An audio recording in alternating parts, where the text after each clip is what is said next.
जौनपुर जिले के माधोपट्टी गांव की गौरवशाली परंपरा को आगे बढ़ाने वाले माटी के लाल कई जनपदों में डिप्टी एसपी और एडिशनल एसपी के रूप में दे चुके हैं अपनी सेवाएं। बड़े बड़े अपराधियों और तस्करों को दिखाया कानून का रास्ता। सरकारी नियुक्तियों की चयन प्रक्रिया में धांधली करने वालों, सॉल्वर गैंग, रैकेटियर और भ्रष्टाचारियों को खिलाई जेल की हवा। उत्तर प्रदेश पुलिस के स्पेशल टास्क फोर्स के होनहार अपर पुलिस अधीक्षक विशाल विक्रम सिंह के छात्र जीवन और सेवा काल से जुड़े विभिन्न प्रसंगों पर खास चर्चा। देखिए विशेष कार्यक्रम लोक सेवक में द इंडियन ओपिनियन के प्रधान संवाददाता दीपक मिश्रा के साथ।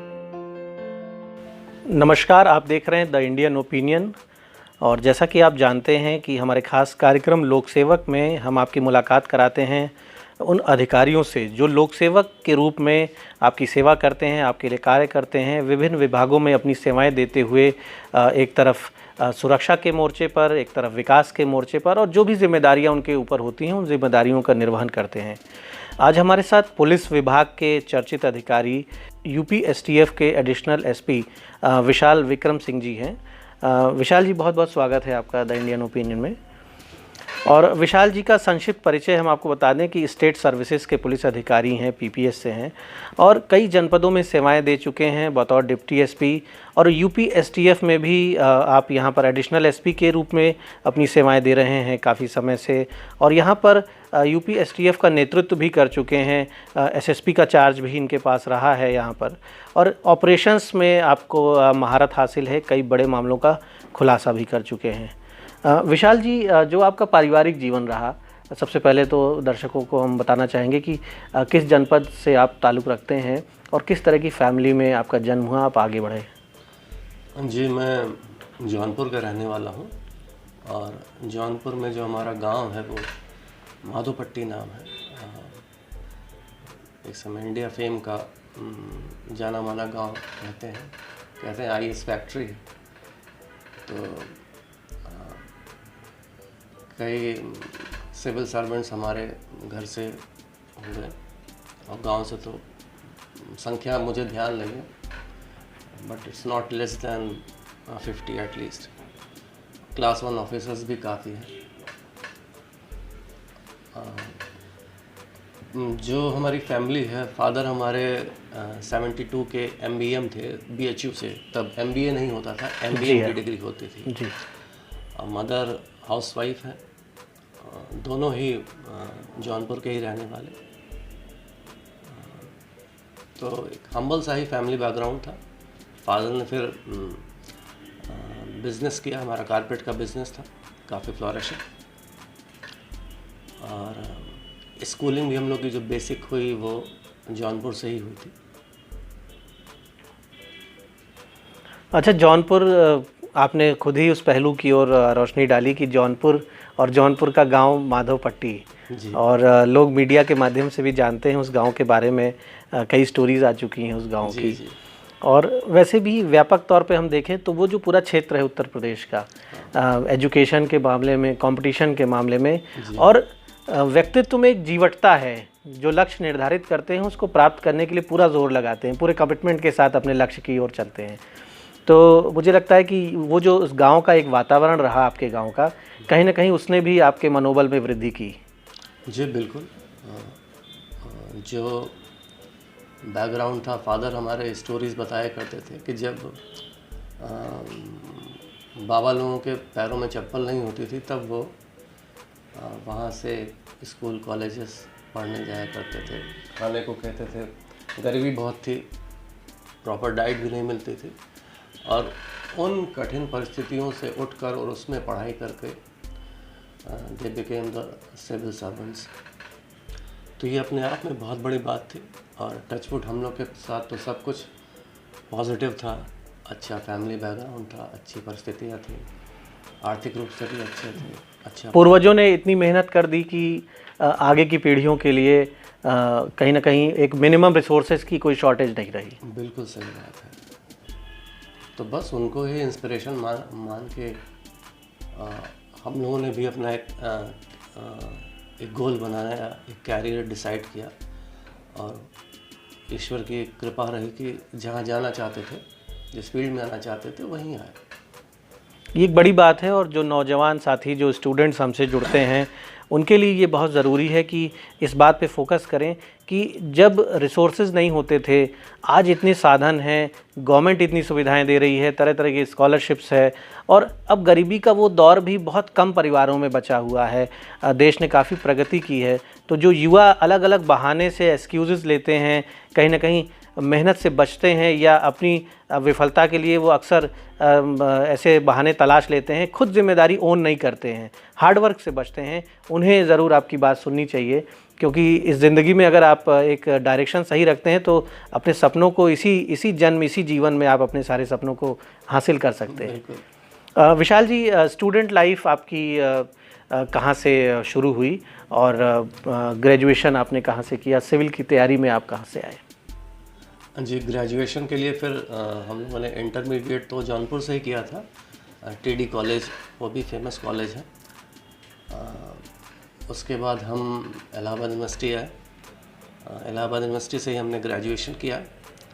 वहाँ पे डॉक्टर अमरनाथ झा हॉस्टल है, जिसको हम लोग म्योर हॉस्टल के भी नाम से जानते हैं, मेरे ख्याल से पूरा इंडिया जानता है जी। अच्छा, वहाँ का मैं इनमेट रहा।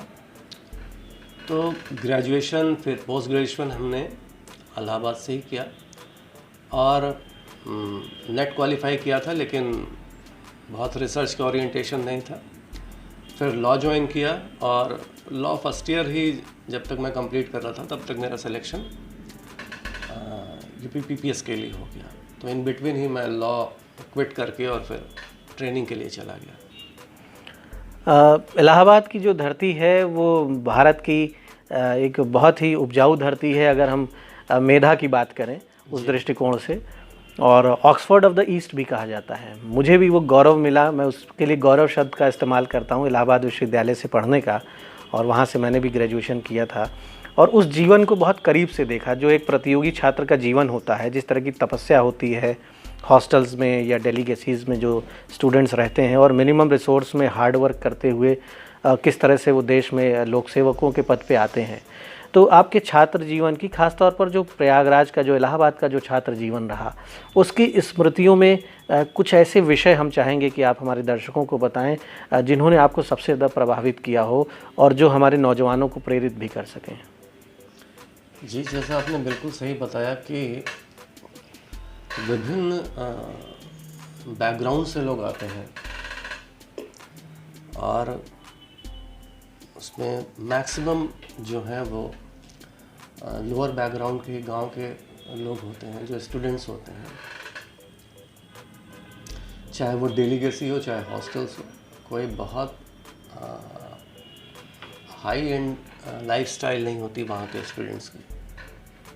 घर से जो पैसा मिलता है वो लिमिटेड मिलता है और जो जिन परिस्थितियों में वो रहते हैं वो बस बेयर एसेंशियल जिसको आप कह सकते हैं, जिसमें आदमी ठीक से बस जी खा सके। उसके बाद पूरा का पूरा उनका जो टाइम है वो उनकी पढ़ाई के लिए ही जाता है। जो एक और हमने खासियत वहाँ पे देखी, बल्कि दो खासियत, एक तो सेल्फ स्टडी की। कभी कभी ऐसा होता था कि आपको बहुत अच्छे क्लासेस या लेक्चर वहाँ पे नहीं मिलते थे, तो स्टूडेंट्स खुद ही स्टडी करते थे, या फिर जो वहाँ के सीनियर्स होते थे जिनको किसी किसी विषय में महारत हासिल थी, अगर आप उनसे संपर्क करते थे तो वो खुद ब खुद आपको फ्री ऑफ कॉस्ट ट्यूट करने के लिए, पढ़ाने के लिए हमेशा तैयार रहते थे। बहुत उनकी ज़्यादा फीस ये होती थी कि एक टाइम हमको डिनर करा दो या लंच करा दो, और वो भी हॉस्टल में ही, और नथिंग मोर देन रोटी दाल चावल सब्जी टाइप। ये मैं अपना ही एग्जांपल बताऊं, मेरे एक सीनियर थे, मैं फ़िलासफ़ी जब कंपटीशन की तैयारी कर रहा था तो कुछ चीज़ें मुझे वेस्टर्न फ़िलासफ़ी में दिक्कत करती थी और मैं उनसे पढ़ने जाता था, या कभी उनको बुला लूँ कि सर आप आ जाओ मेरे रूम पे, तो अच्छा ठीक है मेरे लिए, वो उनको दाल भात और वो चोखा बहुत पसंद था। इलाहाबाद में मैं एक संक्षेप में रोक रहा हूँ आपको। इलाहाबाद में जो एक डीबीसी एक शब्द है वहाँ पे बड़ा पॉपुलर है। Exactly. और बहुत से जो पूरे देश की ब्यूरोक्रेसी में इलाहाबाद का वर्चस्व आज भी है, तमाम ऑफिसर्स हैं, कर्मचारी हैं, तमाम लोग हैं। तो वहाँ पर जो डीबीसी का है, वो डीबीसी का डिस्क्रिप्शन आप ही अभी उसका वर्णन करेंगे। मैं आपसे ही निवेदन करता हूँ कि प्रतियोगी छात्रों के जीवन में डीबीसी का जो महत्व है उस पर भी आप प्रकाश डालेंगे इसी कहानी में। तो वो डीबीसी एक्चुअली वो भूपेंद्र सर है, मैं उनका नाम भी लेना चाहूँगा, आजकल एक्साइज में है, बहुत ही अच्छे स्कॉलर थे अपने समय के। तो डीबीसी जो वर्ड मैंने उन्हीं से सुना, क्योंकि हम लोग की तो मेस चला करती थी, तो हम तो उसमें खाया करते थे, और हॉस्टल्स में मेस अक्सर ब्रेक कर जाती थी, नहीं चलती थी, या डेलीगेसी में। तो बेसिकली ये वर्ड भी मैंने उन्हीं से जाना था। तो यही उनकी ये फीस हुआ करती थी, और खासियत ये थी कि वो हमेशा मैंने एग्जाम्पल दिया, जनरली जो भी सीनियर्स होते थे वो हमेशा they are ready to do anything if you are good at your studies. अगर आप पढ़ने में अच्छे हैं, ठीक है, तो फिर आपको वो सारी चीज़ें और वो सुविधाएं मिल जाया करती थी जो शायद और बड़े शहरों में या बड़े सेंटर्स में आपको पैसा खर्च करके मिले, या उसके लिए और बहुत प्रयास करना पड़े। और वो जो वहाँ का जो कनेक्टिविटी थी स्टूडेंट्स के बीच की, चाहे वो हॉस्टल्स की हो, चाहे फिर यूनिवर्सिटी का जो ग्रुप हो, ये हमारा ये लाइफ लॉन्ग कैरी करता है। और वो जो सीनियर जूनियर का जो हमारा सिस्टम वहाँ का बना हुआ है, ये भी लाइफ लॉन्ग कैरी करता है। मैं ये बताना चाहूँगा कि अगर हमारा कोई सीनियर आज की डेट में मेरे से लोअर रैंक में है या लोअर प्रोफाइल में है, चाहे cutting across all the department, तो हम जहाँ भी मिलेंगे हम उनको एज अ सर कह के ही बोलेंगे जी। और लाइकवाइज हमारा कोई जूनियर अगर मुझसे हायर रैंक पे है तो वो जहाँ भी मिलेगा वो मुझे सर कह के ही। तो वो जो ये जो संस्कार है इलाहाबाद के, संस्कार है जो इलाहाबाद की ये बॉन्डिंग है, ये गजब है। मतलब ये मैंने और कहीं नहीं फील की, हो सकता है बाकी और जगह पे भी हो, लेकिन इलाहाबाद और वहाँ के स्टूडेंट्स की ये खासियत रही है, आज तक विद्यमान है। भविष्य में क्या होगा ये नहीं कह सकता, लेकिन एक अपने आप में बड़ी खूबसूरत सी चीज़ है। बहुत अच्छी बात आपने कही। और ये हम सब ने इसको अनुभव किया है कि इलाहाबाद को या जो उसका नाम अब प्रयागराज है, प्राचीन नाम भी प्रयागराज था, वहाँ के जो संस्कार हैं, जो मूल्य हैं, और जो वहाँ के विद्यार्थी हैं वो उन मूल्यों को न सिर्फ धारण करते हैं बल्कि जीवन भर उनका निर्वहन करते हैं। और छात्र जीवन के दौरान जब आपके पास कोचिंग की सुविधा नहीं होती है या आप किन्हीं कारणों से कोचिंग ज्वाइन नहीं कर पाते हैं, तो आपके सीनियर्स वहाँ पर आपके लिए नोट्स का इंतज़ाम करते हैं। वो एक टीचर के रूप में जिन विषयों के का उनको अच्छा अनुभव होता है वो पूरी तरह से सहयोग करते हैं, और वो चाहते हैं कि जो जूनियर है वो कंपटीशन बीट करे, वो जल्दी सफल हो, पूरा जोर लगा देते हैं। इस तरह का सपोर्ट है वहाँ पर।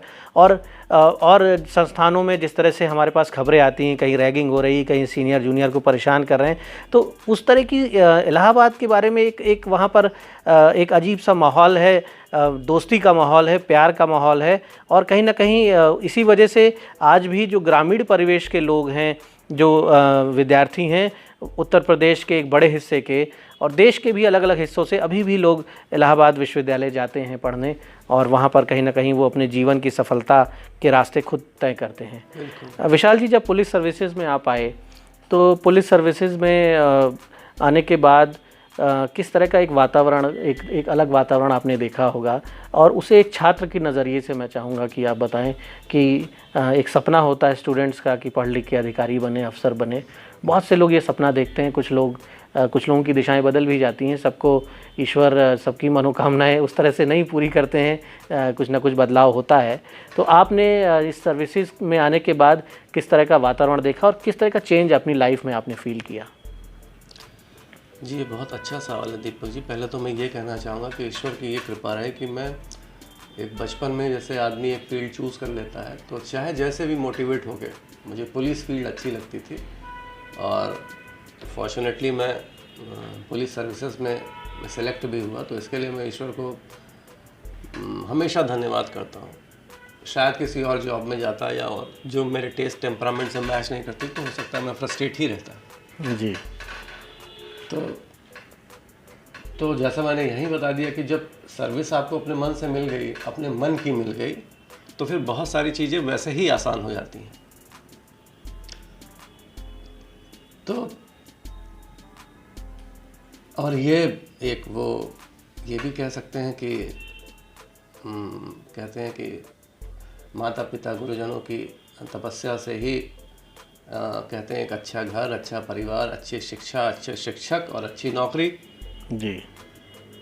तो इन सब का इसमें योगदान है, माँ बाप का भी, गुरुओं का भी, और जो भी टीचर्स रहे हैं उनका भी। पुलिस की नौकरी में आने के बाद बस कोशिश मैंने ये की कि एज अ ऑफिसर जो मेरी ड्यूटीज़ हैं संविधान प्रदत्त, उनका मैं पूरी निष्ठा के साथ निर्वाह कर सकूं। अच्छा, ऑफिसर होने के साथ साथ एक वो जो एक जो ह्यूमैनिटेरियन जो पहलू होता है एक ऑफिसर का, क्योंकि आपको ये हमेशा ध्यान में रखना होगा कि आप किसी वैक्यूम में नहीं ऑपरेट करने जा रहे हैं। आप एक जीते जागते समाज का हिस्सा हैं और उसी समाज में आपको जो भी अपने एक्शन हैं, इनएक्शन हैं, वो लेने हैं, वो करने हैं। ठीक, तो जब तक वो मानवीय पक्ष आपके अंदर जीवित और जागृत अवस्था में नहीं रहेगा, तब तक आप अपनी किसी भी भूमिका के साथ पूरी तरीके से न्यायपूर्ण ढंग से उसका निर्वहन नहीं कर सकते।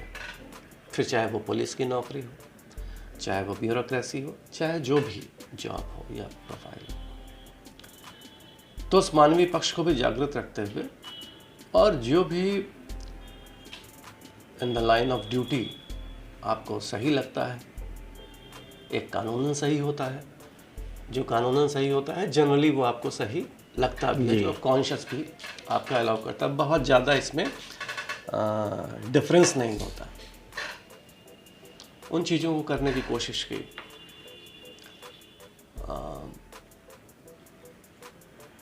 सेंसिटिविटी जो है एक ऑफिसर की बहुत बड़ी पहचान होती है, तो वो ह्यूमैनिटेरियन होने के साथ सेंसिटिव होना भी बहुत ज़रूरी है, क्योंकि जब तक आप ये नहीं होगे तब तक जिस काम के लिए हम बने हैं या बैठे हैं, दैट इज़ डिलीवरी। मतलब आप अपनी सोसाइटी को या सिस्टम को कैसे डिलीवर करते हो। आपके पास पावर और पोजीशन इसीलिए दी गई है कि आप सोसाइटी को कुछ डिलीवर कर सको। तो डिलीवरी आपकी अच्छी होनी चाहिए। आप बहुत अच्छे हो, बड़े अच्छे इंसान हो, बड़े अच्छे ऑफिसर हो, but you can't take decisions, you can't take actions, मेरे विचार से ये जस्टिफाइड नहीं है। और पुलिस में मुझे लगता है और भी ज़्यादा इन बातों की और भी ज़्यादा इन बातों का महत्व है, क्योंकि पुलिस में प्रतिपल और प्रतिदिन ऐसी परिस्थितियां कभी भी सामने आ सकती हैं आपके कि जब आपको कोई फ़ैसला करना हो जहां पर किसी ठोस कार्रवाई की ज़रूरत हो। और आपका जो जनपदों में जो कार्यकाल रहा, लगभग कितने जनपदों में आपने सेवाएं दी और किस तरह की वहां पर चुनौतियां रहीं? लगभग 7-8 जनपद मैंने किए। शुरुआत पश्चिमी यूपी से ही हुई थी मेरी। मैं बागपत रहा, मेरठ रहा, सहारनपुर, फिर यहाँ पर सीतापुर, बाराबंकी और लखनऊ। और चुनौतियाँ नो डाउट पश्चिमी यूपी में ज़्यादा हैं, वो ज़्यादा चुनौतीपूर्ण है और सारी तरीके की समस्याएं भी हैं वहाँ पर।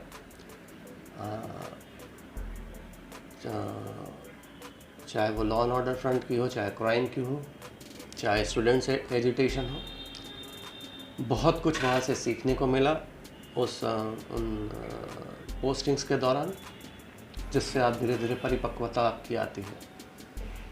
क्योंकि शुरू में तो आदमी एक एज अ रॉ आप फील्ड में जाते हो, बहुत ज़्यादा आपका एक्सपीरियंस नहीं होता, तो आप करते हैं और अपनी करनी से ही सीखते हैं।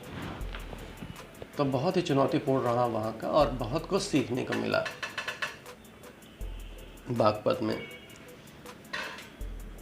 किसान यूनियन के धरने से सबसे पहले वहीं रूबरू हुआ मैं तब, और काफ़ी बड़े बड़े धरने हम लोगों ने फेस किए टैक्टिफुली। क्राइम फ्रंट पे मेरठ, सहारनपुर,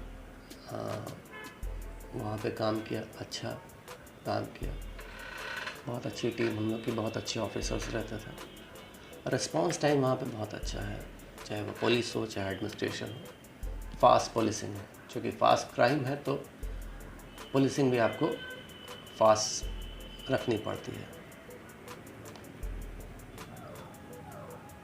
और बाकी लगभग सारे ही जनपदों का जैसे जैसे उम्र बढ़ती गई, मैच्योरिटी बढ़ती गई, आपके हमारे निर्णयों में परिपक्वता आती गई। और जैसा कि मैंने बताया, मैंने कोशिश हमेशा यही की कि जहाँ पे मैं हूँ उस जगह के उन लोगों के साथ जो भी मेरी ड्यूटीज़ हैं उसको जस्टिफिएबली मैं उसको कर सकूं। जो पावर्स मुझे दी गई हैं उसको मैं जस्टिफिएबली एक्सरसाइज कर सकूं। जाहिर सी बात है, पब्लिक वेलफेयर में, पब्लिक इंटरेस्ट में। अच्छा, यूपीएसटीएफ जो है एक स्पेशलाइज्ड एजेंसी है और ख़ास तौर पर संगठित अपराधों के लिए, और गवर्नमेंट जो आपको टास्क सौंपती है, जो केसेस सौंपती है, उन पर आप काम करते हैं। तो एसटीएफ और जो सिविल पुलिस हमारी है, जो फील्ड में जो काम करती है, पुलिस ज़िलों में जो काम करती है, किस तरह की तकनीकी यहाँ पर, किस तरह के बदलाव यहाँ पर आपने देखे काम में, जो पैटर्न जो अलग है यहाँ का, और यहाँ पर क्या कुछ समझने को और मिला? एक्सपोजर कैसे बढ़ता है ऑफिसर्स का जब एसटीएफ में आते हैं तो? जी, जैसा कि एसटीएफ अपने नाम से ही बहुत कुछ स्पष्ट हो जाता है, स्पेशल टास्क फोर्स। तो स्पेशल है, एक स्पेशलाइज्ड विंग है। आज 1998 में ये एग्जिस्टेंस में आई थी, अगेंस्ट द ऑर्गेनाइज क्राइम। उस समय हमारे मोटा 4 मैंडेट थे इसके। एक ऑर्गेनाइज जो माफिया, जिसमें कॉन्ट्रैक्ट किलर्स, माफिया और इस तरीके के एलिमेंट थे। उस समय टेररिस्ट ऑपरेशंस भी एसटीएफ करती थी। 2007 से फिर इसको एटीएस ने टेक ओवर कर लिया। और जो डिस्ट्रिक्ट्स के गैंग्स हैं, क्रिमिनल गैंग्स इम्पॉर्टेंट, उस पर एसटीएफ ऑपरेट करती है। अब with the passage of time STF ने कई सारी फील्ड्स में एक्सपर्टीज़ डेवलप कर ली, खास करके वाइल्ड लाइफ में। और एग्जामिनेशंस फ्रॉड जितने हो रहे थे, तो उन फ्रॉड्स को हमने बहुत सक्सेसफुली वर्कआउट किया। तो खासियत यहाँ की ये है कि इसका एक डिफरेंट, ऑल टुगेदर डिफरेंट जो वर्क एनवायरनमेंट है, एक अपना कल्चर है। यहाँ हम वर्सेटाइल कैरेक्टर्स जो हैं उनको प्रेफर करते हैं। हमारी जो टीम होगी या यूनिट का बंदा होगा, वो वर्सेटाइल होना चाहिए, उसको सब कुछ आना चाहिए। शूटिंग से लेकर, रैकिंग से लेकर, computer master, surveillance master, printing भी, देखा ना, जैक ऑफ ऑल टाइप। और इंटीग्रिटी वाइज साउंड रहे, वो प्राइमरी रिक्विजिट है, रिक्वायरमेंट है हमारी। हम यहाँ पे इंटरव्यू से शॉर्ट लिस्ट करते हैं। तो मतलब आपकी फोर्स जो है यूपी में, उसके जो बेस्ट कॉप्स हैं, वो उनको यहाँ पर आप एंगेज करते हैं? जी बिल्कुल, तो उनको एंगेज करते हैं। और बहुत ज़्यादा जो है प्रोटोकॉल बेस हमारा सिस्टम नहीं है। हमारा सिस्टम जो है ये ओरिएंटेशन जैसे गोल बेस जाता है।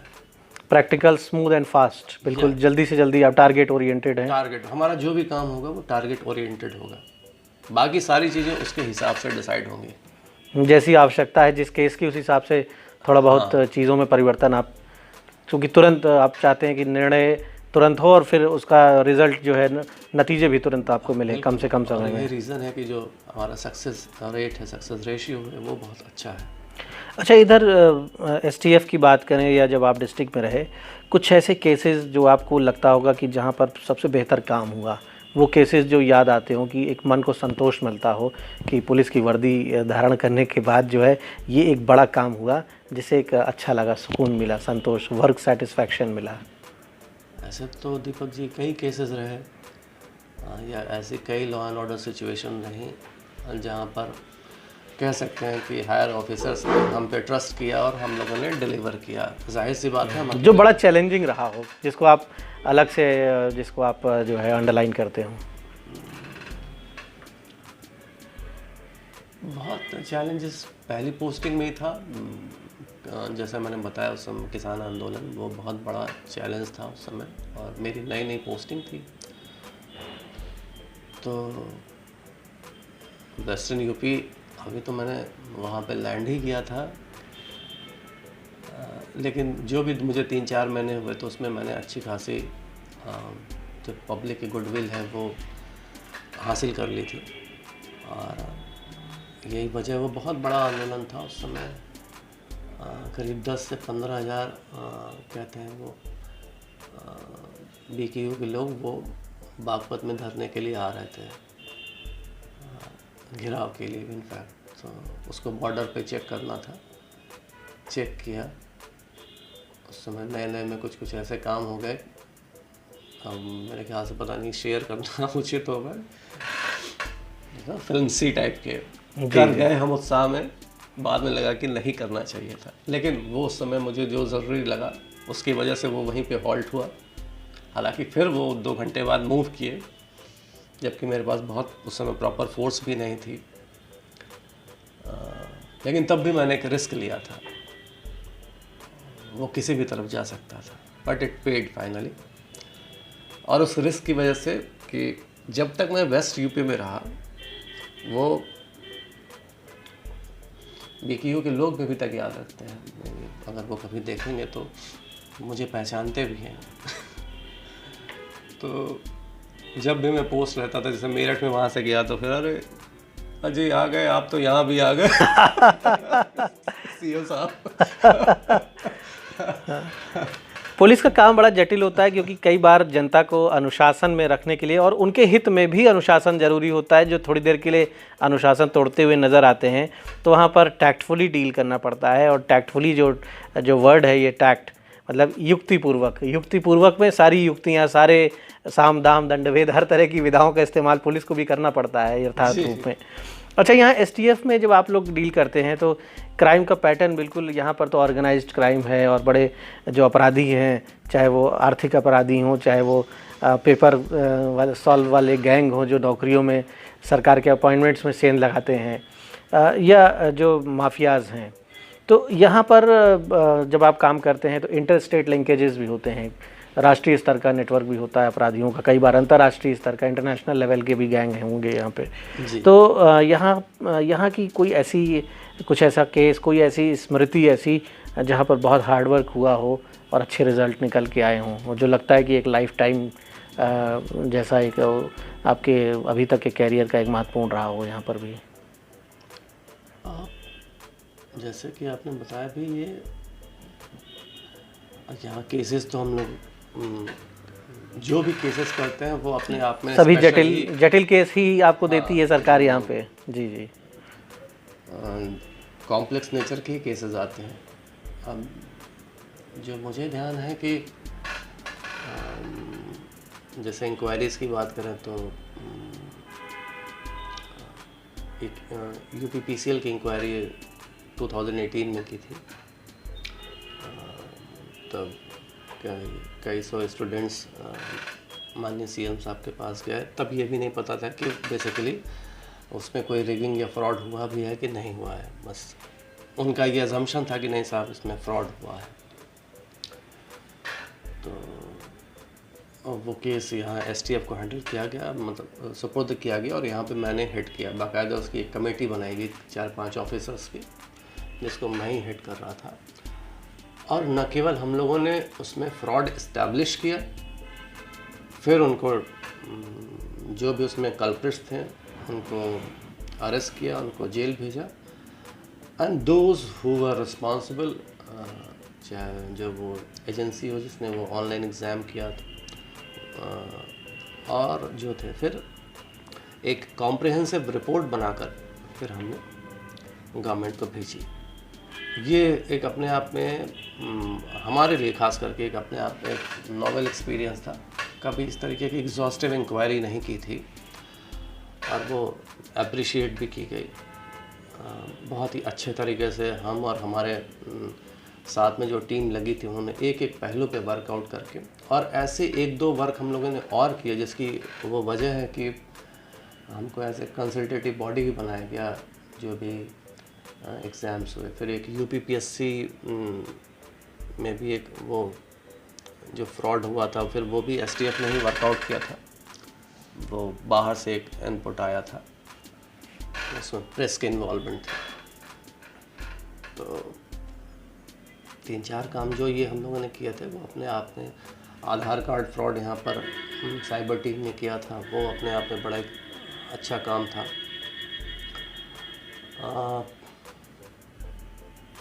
नंबर ऑफ केसेस यहाँ पे हैं। फिर अभी वो पशुधन घोटाला वाला जो ये चल रहा है, उसके साथ ही एक नमक घोटाला भी हुआ था। इसमें भी हम पे बहुत कोई इंटेल नहीं था, लेकिन हमारी टीम ने उसको बहुत अच्छे से हैंडल किया। We send a report to government also. अच्छा, इस तरह के जो काम हैं, और मुझे लगता है कि जिस तरह जैसे जैसे अपराधों का जो तौर तरीका है वो बदल रहा है, या उसमें कॉम्प्लिकेशंस आ रही हैं, तेज़ी आ रही है, उनके भी गैजेट्स टेक्नोलॉजी का इस्तेमाल कर रहे हैं, नई चीज़ों का इस्तेमाल कर रहे हैं, और फिर अपराधी के पीछे जब पुलिस दौड़ती है तो पुलिस भी अपने अस्त्र शस्त्र, पुलिस भी अपनी रणनीतियों में उसी तरह से बदलाव करती है। तो एसटीएफ को उत्तर प्रदेश में एक पुलिसिंग का एक मॉडल सेंटर के रूप में, एक मॉडल ऑर्गेनाइजेशन, एक मॉडल विंग के रूप में जिस तरह से तैयार किया गया था, आज यूपीएसटीएफ उन चुनौतियों पे काम कर रही है। लेकिन कई बार चाहे हम एसटीएफ की बात हो या पुलिस की, सामान्य पुलिसिंग की बात हो, एक विषय आता है बार बार, कोर्ट्स भी उस विषय को लेकर गंभीर होती हैं कि इन्वेस्टिगेशन में कई बार कोर्ट्स टिप्पणी भी करती हैं कि साहब निर्दोष जो हैं वो जेलों में बंद हो रहे हैं, और क्वालिटी इन्वेस्टिगेशन जो है उस पर फोकस नहीं है उतना, पुलिस जल्दबाजी में कर रही है, या काम का दबाव है, आपके पास केसेस ज़्यादा हैं, विवेचक कम है, इस तरह की बातें आती हैं। तो जो आपका अपना जो काम करने का तरीका है, ख़ास तौर से इन्वेस्टिगेशंस के दौरान, इन पहलुओं का कितना ध्यान रखते हैं? हाँ, we do investigate the cases, लेकिन बहुत ही सिलेक्टिव चुनिंदा केसेस, और जो बहुत हाईली इम्पॉर्टेंट होते हैं, चाहे गवर्नमेंट की नज़र में या फिर हमारे जो ऑर्गेनाइजेशन है, जो हमारा मैंडेट है उसके हिसाब से। तो हम इन्वेस्टिगेशन भी उतनी मेटिकुलसली करने की कोशिश करते हैं जैसे हम अपने बाकी ऑपरेशनल वर्क करते हैं। तो वो बहुत ही प्रोफेशनल ढंग से की जाती है, एक एक चीज़ पर, एक एक बिंदु पर, और बाकायदा डिस्कस करके की जाती है। क्योंकि हमारे यहाँ कोई चीज़ें बहुत जल्दी डेलीगेट नहीं की जाती। एक ये ऑफिसर ओरिएंटेड ऑर्गेनाइजेशन है, जनरली ऑफिसर ही इन्वॉल्व होते हैं, वो इन्वेस्टिगेशन हो या इंक्वायरीज हो, और बाकायदा सीनियर से जूनियर से डिस्कस करके होता है। हम अपनी टीम में we are open to all. जैसे अगर मुझे कोई ऑपरेशन करना है या कोई इंक्वायरी करनी है, तो मैं अपनी पूरी टीम से पूरा फीडबैक हम लेते हैं और लगातार लेते रहते हैं, उनसे इंटरेक्ट करते रहते हैं। उनके सजेशंस, कभी कभी आप विश्वास नहीं करोगे कि सिपाही और सब इंस्पेक्टर से इतने वैल्यूबल सजेशन दे सकते हैं जो हम खुद नहीं सोच पाते। तो जैसे मैंने कहा कि बहुत ही, जैसे यहाँ पर ओपन एनवायरनमेंट है, बहुत प्रोटोकॉल हम यहाँ पे नहीं फॉलो करते। यही वजह है कि फंक्शनली हम बहुत इम्प्रूव करते रहते हैं। अच्छा विशाल जी, जो एंगेजमेंट्स होते हैं फील्ड में अपराधियों से, इनकाउंटर जिसको हम कहते हैं कि साहब इनकाउंटर हो गया, और अक्सर ऐसे आरोप लगते हैं, वो बहुत पुराना आरोप है, बहुत सारी कहानियाँ उससे जुड़ी हैं कि साहब पकड़ के मार दिया, यहाँ से उठाया, वहाँ मारा, यहाँ इनकाउंटर किया। लेकिन मैं उस पर फोकस नहीं करूँगा। मेरा फोकस ये है कि ओरिजिनल इनकाउंटर्स, और मैं आपसे चाहूँगा कि आप किसी एक ओरिजिनल जब एंगेजमेंट हुआ हो, जहाँ वाकई में अचानक आपको पिस्टल निकाल के फायर करना पड़ा हो अपनी सुरक्षा के लिए या अपराधी को टेक ओवर करने के लिए, तो उसके बारे में लोगों को बताएं कि पुलिस के बारे में हर तरह की चर्चा होती है, लेकिन पुलिस निसंदेह जब अपराधी की गोली चलती है कहीं भी चलती है तो उसका सामना करने के लिए पुलिस सबसे पहले आती है, ये हमारा विश्वास है। नहीं, बिल्कुल आपका सही विश्वास है और सच्चाई भी ये है कि हमने देखा भी कि कानपुर में अभी कुछ दिनों पहले हमारे लोग काफ़ी लोग शहीद हुए। एक बार चित्रकूट में डकैत के ऑपरेशन के दौरान हमारे जो साथी लौट रहे थे वो शहीद हो गए थे। कई बार ऐसी घटनाएं होती रहती हैं हर कुछ महीने पर प्रदेश में कहीं ना कहीं पुलिस के लोग ड्यूटी के दौरान अपराधियों का सामना करते हुए कभी अपराधियों को मार गिराते हैं, कभी खुद भी वीरगति को प्राप्त होते हैं। तो ऑपरेशंस के दौरान जब आपने कभी जटिल परिस्थितियों का सामना किया हो? हाँ, जैसा कि आपने बताया, मैंने क्या जो भी पुलिस ऑफिसर्स हैं और कटिंग अक्रॉस द रैंक, वो सारे ही इस चीज़ से अपने जीवन में रूबरू होते हैं, कई बार होते हैं।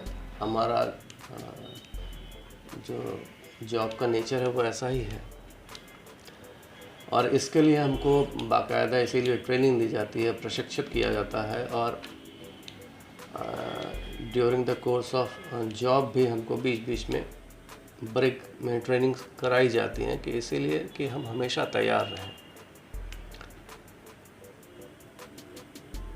सिर्फ उस दिन के लिए जिस दिन हमारे साथ ये हादसे न होने पाए जी, और हम अपनी जो ड्यूटीज़ है उसको अच्छे से अंजाम दे सकें।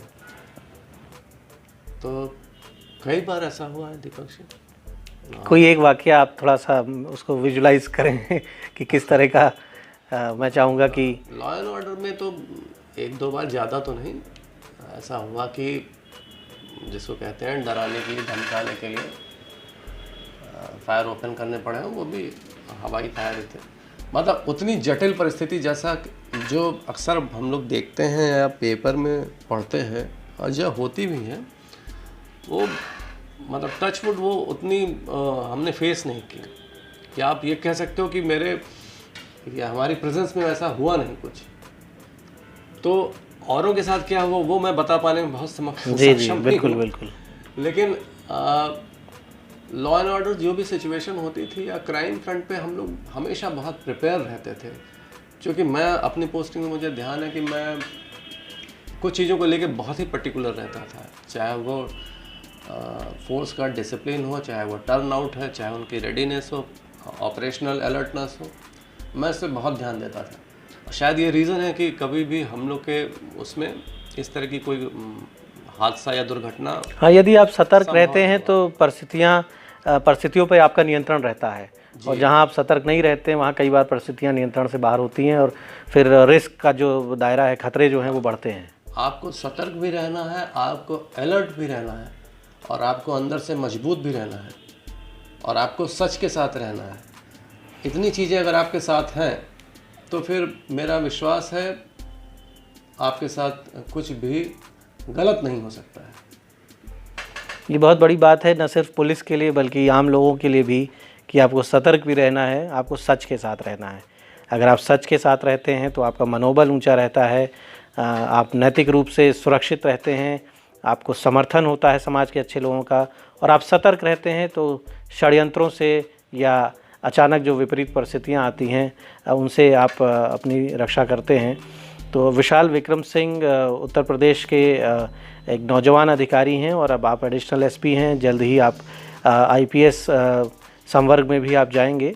आपके लिए शुभकामनाएं हमारी, और बहुत अच्छी बातें आपने बताई, जनपदों से लेकर यूपी एसटीएफ तक का जो आपका सफ़र है, और अभी लंबा सफ़र आपका बाकी है पुलिस सेवाओं में। और हम उम्मीद करते हैं कि एक बेहतर लोक सेवक के रूप में आप संवेदनशीलता के साथ जन सामान्य को सम्मान देते हुए, जो हमारी मंशा है संविधान में लोक सेवकों के लिए, उसको आप पूरा करते हुए एक सफलतम अधिकारी के रूप में अपने कार्यकाल को पूरा करेंगे। बहुत बहुत धन्यवाद। Thank you.